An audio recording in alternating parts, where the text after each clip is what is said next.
We have something exciting happening today, or this afternoon. I was hoping it would happen last night and it just didn't happen. But I finished making all of the little videos of all the case study students.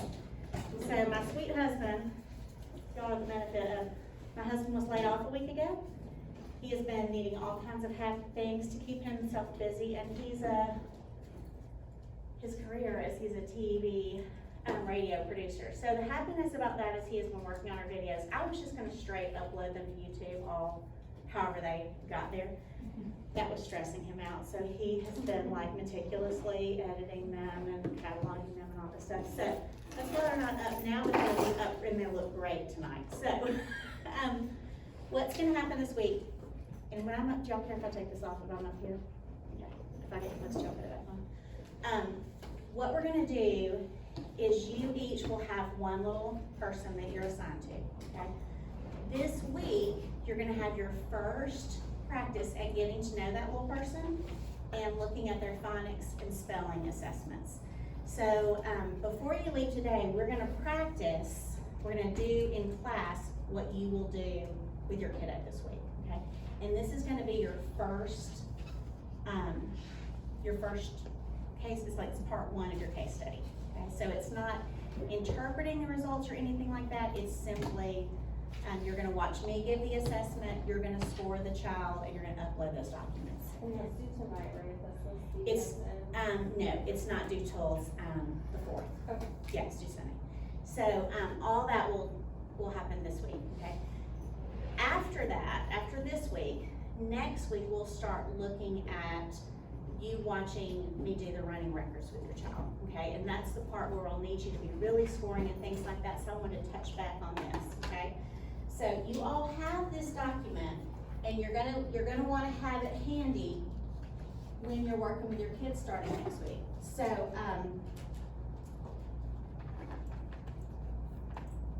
when you're coding, I think you all remember like accurate reading, obviously that's not an error, right? So it's no error here. A substitution is an error, a self-correction is not. So I just want you to have this handy as you go through and score, okay? So, were all of y'all comfortable grabbing one from these piles? Yes, no? Okay. All right, so let me put up one of them, and if you have the one, I'm gonna put up May. Okay, and so May is doing, it's level G, that's weird, it's blue, that's interesting. Let's see.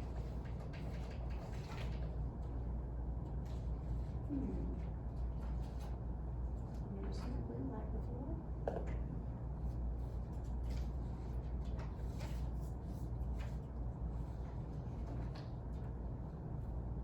Okay, so does anybody have May? Did y'all have the same one? No? Okay, perfect. All right.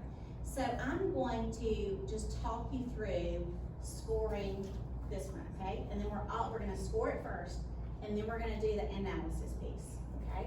So May is reading, and she says, "I want to take a nap. Said father, I'm sleepy." Is that an error? Yeah, so I'm gonna put just a tally mark in the error column, okay? And then it says, go and play, Roxy. Okay, said Roxy. Page 3, Roxy ran as fast as she could. She ran to the door and she ran back. Then she ran to the door and she ran back again, okay? So this is a little weird, right? But each word is what? Each word is one error. You could, a lot of times you'll see people just put a 4, because that was 4 errors on that line. What I like to do instead is put a tally right underneath so that I can analyze each error separately. Because what they do on one error may not be the same as the other. Okay, so it's gonna make more sense in a minute. So it said, and she ran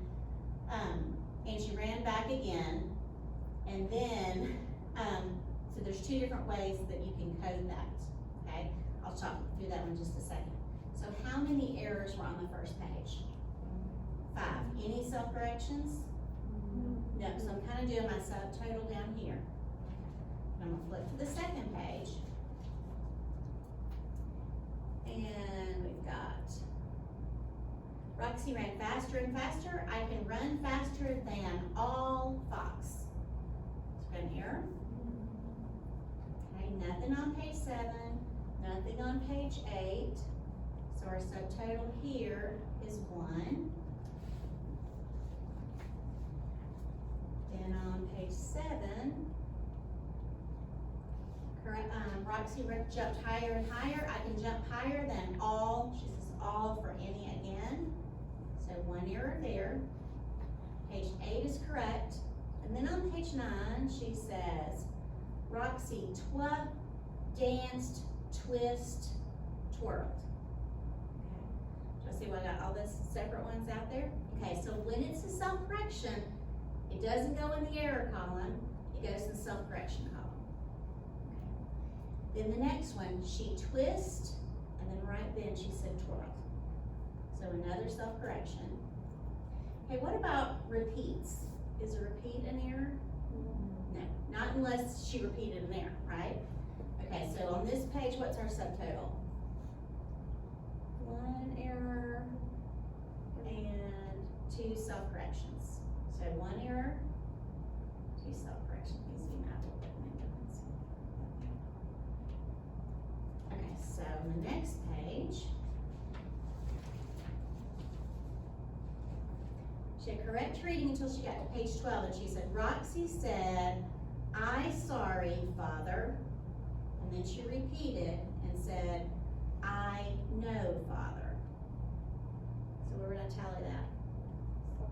Self-correction. And then she says, shouldn't for should not. How many errors is that? 2. What did you say? 2. Okay, let's check. Because it looks like it would be, right? Let me scroll back over to our coding sheet. Look down here where it says contractions.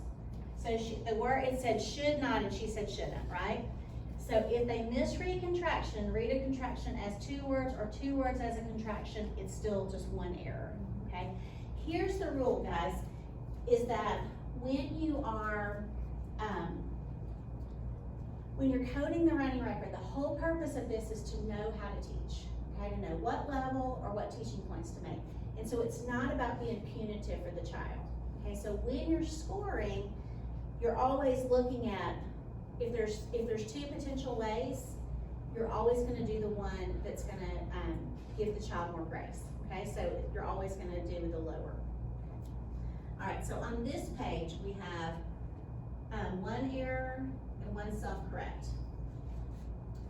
And then our last one, page 13. You are a super fox who needs to go outside. Let's go to the park, said Father. So Roxy and Father went instead of walked. So 1 more error. 14 is all correct. And 16 is all correct. So to get my total errors, what am I gonna do? Yep, go back and add up all my subtotals. So I have 5 on the first page, 1 on the second, so that's 6, then 7, 8, so I've got 8 errors, and self-corrections was 2, 3, this page, and 3 self-corrections. Okay, so on every running record, how am I gonna figure out what my percentage is? The errors and the self-correction. Yeah, so, Divide okay, so you're thinking about self-correction rates, you're right. So the error, how many errors did I have? 8, so I'm gonna look on my table and that's what? 97% accuracy, okay? And then to figure out my self-corrections, this is where you were going, Abby. I've got 8 errors plus 3 self-corrections divided by 3, so we've got 11 divided by 3 is like 1 to 3, almost 1 to 4, okay? A good self-correction rate is anything that's less than 1 to 5. So we want our kids about every 5 errors at least to be noticing and self-correcting, okay? Here's what's gonna happen.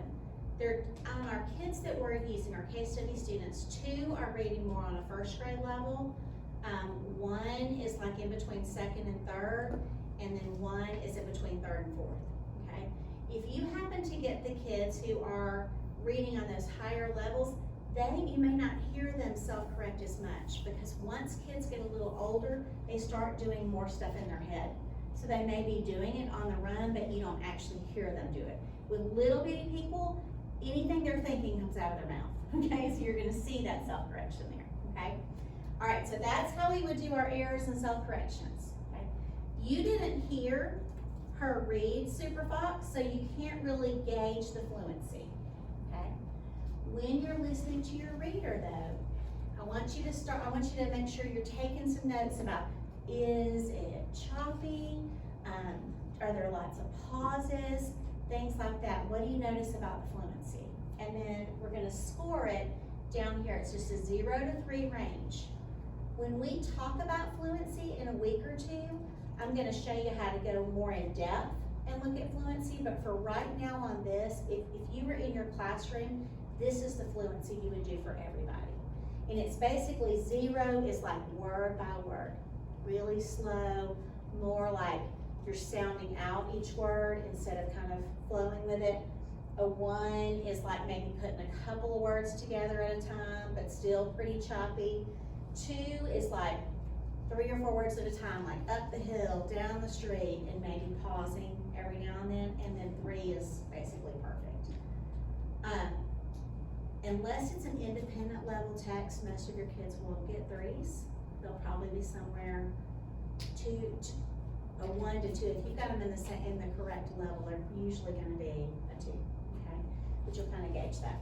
Okay, so y'all okay on scoring? What's an error, what's not an error? Remember to have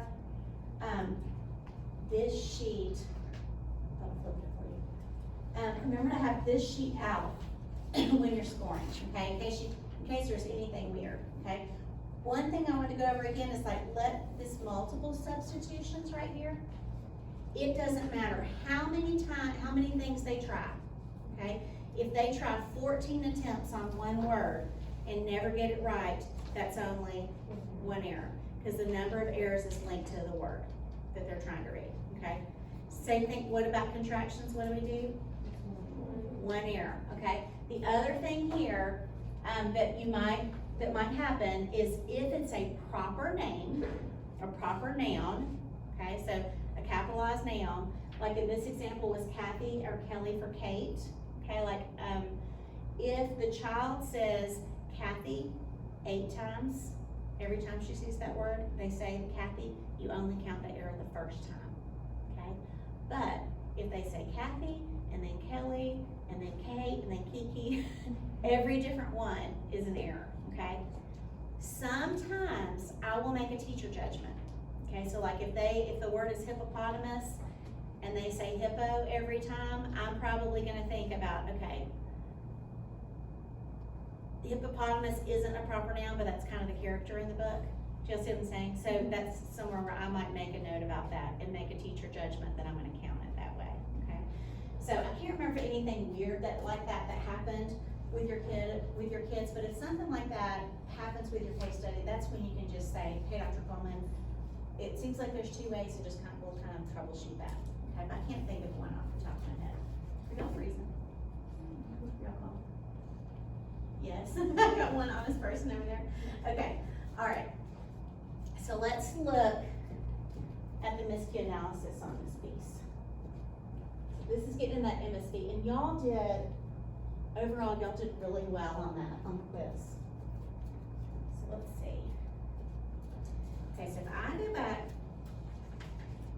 for those of you that were here the last time we were face-to-face and we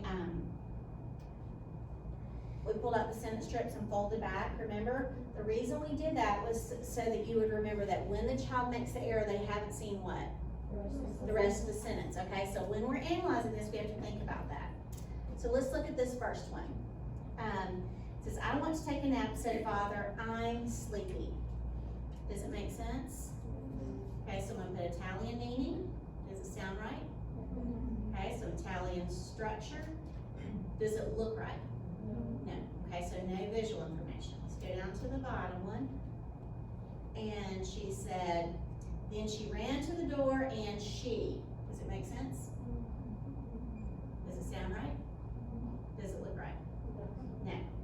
Okay, then she says, then she ran to the door and she ran. Does it make sense? Does it sound right? Does it look right? Okay, what about when she inserted the word back? Does it make sense to say, and she ran back?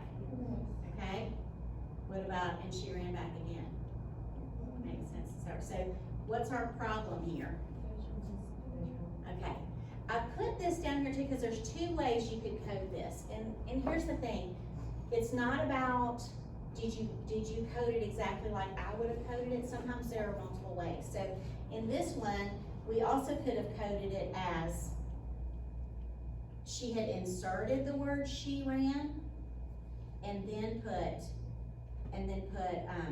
read back again correctly.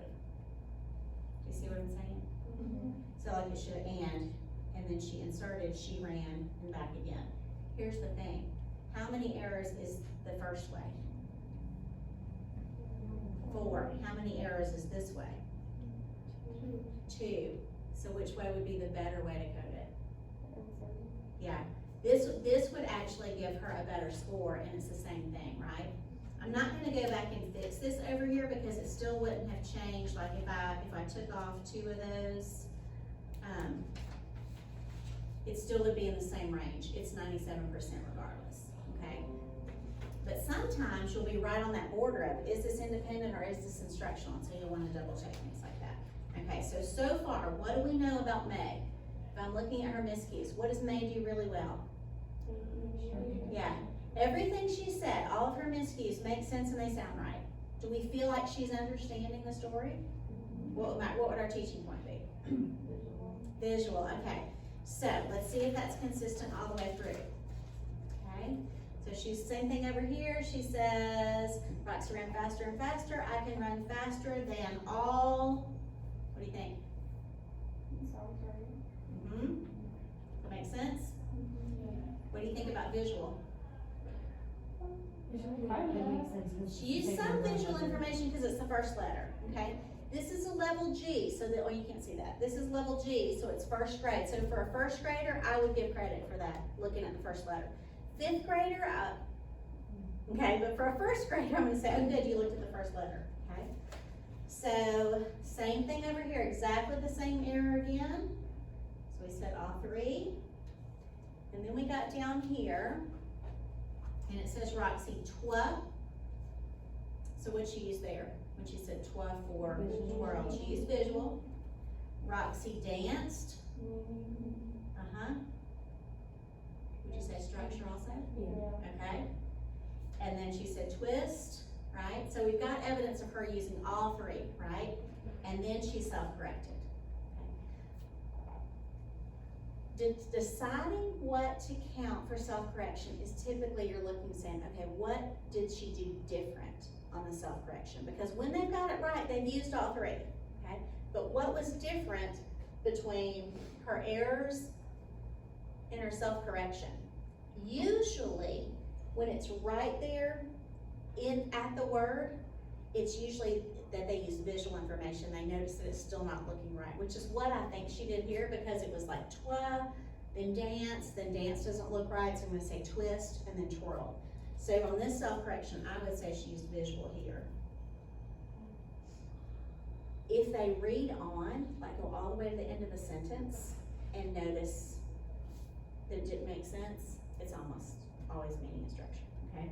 So the next one, she twist, and then she self-corrected right there. For the error, what did she do when she said she twist? Does it make sense? Is it structurally correct to say she twist? Okay, so I wouldn't do structure. Visually. Okay, so we're saying meaning and visual here. And what about the self-correction? What do you think she did here? I would still say visual because it's right there in the moment, okay? So we've got a little more information. Have we changed what we're thinking about May? What's she good at?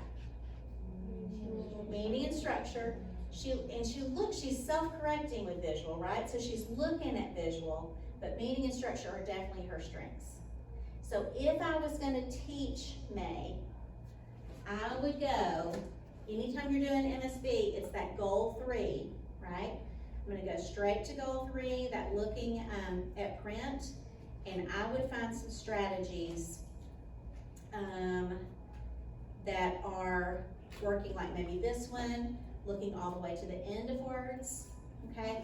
Maybe one of the strategies about good readers have to use more than one strategy. It has to make sense, sound right, and look right, but my teaching point could come from goal 3.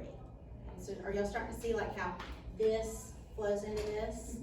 Okay, all right, so I want you to take a couple minutes and look at the one at your writing record, the one you have, and score it, do the errors and self-corrections. And if you've got a question, I'll come around and help you with that.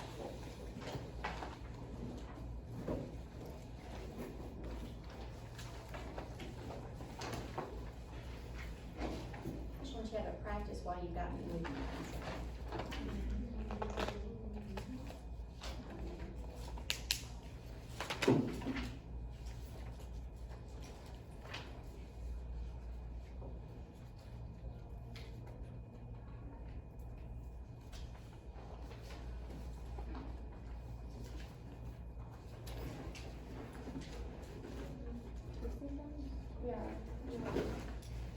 Yeah, okay, so if you've seen some of them in the tutorial and stuff, you might see people like write the N, the S, and the B and circle it in the columns. That one she said that was already done. You're asking now that you're telling me the difference. Okay, so the whole thing was done? Yeah. Maybe do another practice. Yeah, mine's done too. Yours was done too? Yeah.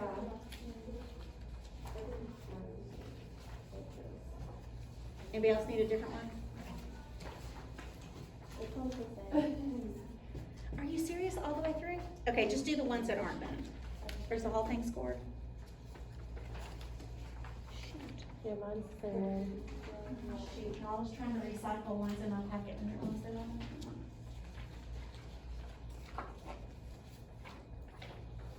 Hang on. I got one.